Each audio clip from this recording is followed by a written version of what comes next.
شاید بہت سے لوگوں کو علم نہ ہو کہ کشمیر کا اصل جھگڑا صرف پاکستان اور بھارت کے درمیان نہیں بلکہ پاکستان، بھارت اور چین کے درمیان تھا۔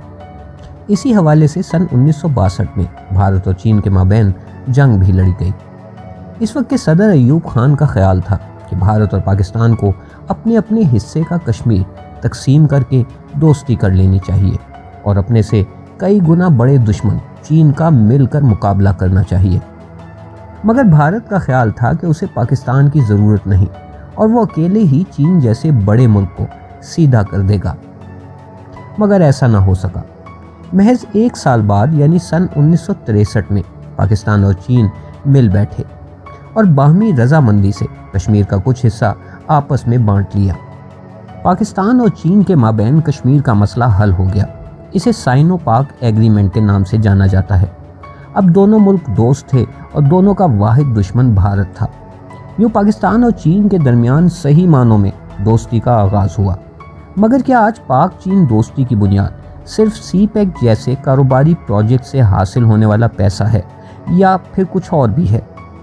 بہت سے لوگ سوچتے ہیں کہ اگر پیسے کا تعلق نہ ہو تو کیا چین پاکستان کو دھوکہ دے گا؟ ان سوالات کے جواب کے لیے ہمیں کچھ ماضی میں جانا پڑے گا۔ 1960 اور 70 کی دہائی میں چین ایک غریب ملک تھا۔ اس وقت پاکستان اور بھارت چین کے مقابلے میں بہت امیر ممالک تصور کیے جاتے تھے۔ تقریباً سن 1990 تک پاکستان کو چین سے دوستی کا کوئی خاص فائدہ نہ تھا۔ پاکستان کو امریکہ سے بھرپور امداد مل رہی تھی اور F-16 جیسے جدید طیارے اور ہتھیار بھی۔ چین تعلقات اچھے ہونے کے باوجود پاکستان کو کچھ دینے کے قابل نہ تھا۔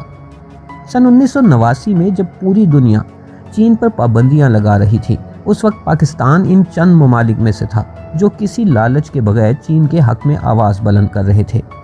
حالانکہ چین کے ساتھ کھڑے ہونے پر پاکستان کو اپنے سب سے بڑے دوست اور امداد فراہم کرنے والے ملک امریکہ کی ناراضگی کا سامنا کرنا پڑ رہا تھا، مگر پاکستان کسی قسم کی امداد یا فائدے کے امکان کے بغیر چین کے ساتھ کھڑا رہا۔ اگر اس وقت پاکستان ایسا نہ بھی کرتا تو اسے کوئی نقصان نہ تھا۔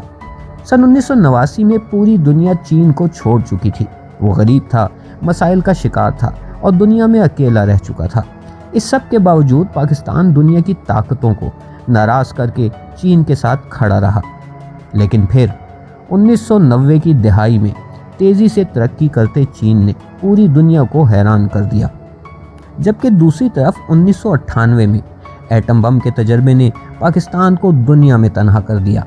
یہ وہ موقع تھا جب چین فوراً پاکستان کی مدد کو پہنچا۔ 1998 کے ایٹمی دھماکوں کے بعد امریکہ نے پاکستان کو F-16 جیسے جدید طیارے اور ہتھیار مہیا کرنے سے انکار کر دیا، جبکہ دوسری طرف بھارت روس اور فرانس سے سکوئی اور معراج 2000 جیسے جدید طیارے خریدنے میں مصروف تھا۔ قوی امکان تھا کہ بھارت کی فوجی طاقت اتنی بڑھ جاتی کہ پاکستان کے لیے مقابلہ کرنا ناممکن ہو جاتا۔ F-16 نہ ملنے کے باعث پاکستان اور چین نے مل کر JF-17 تھنڈر جیسے جدید لڑاکا طیارے پر کام شروع کیا۔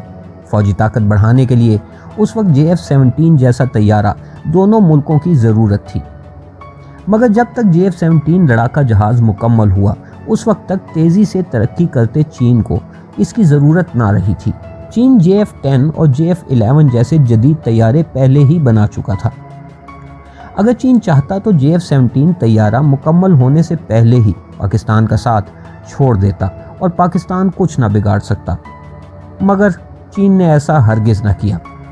پاکستان اور چین نظریاتی حوالے سے بالکل مختلف ممالک ہیں۔ پاکستان ایک اسلامی ملک ہے، جبکہ چین کا کسی مذہب سے سرے سے تعلق ہی نہیں۔ دونوں ممالک کے عوام کی زبان، تہذیب، رہن سہن، غذا آپس میں کوئی مماثلت نہیں رکھتی، بلکہ عوام کے لیے ایک دوسرے کو سمجھنا آج بھی ناممکن ہے۔ مگر دہائیوں پر محیط صرف اعتماد اور اعتبار کا رشتہ ہے جس نے دونوں ملکوں کو آج بھی ایسے جوڑ رکھا ہے جس کی مثال دنیا میں ملنا مشکل ہے۔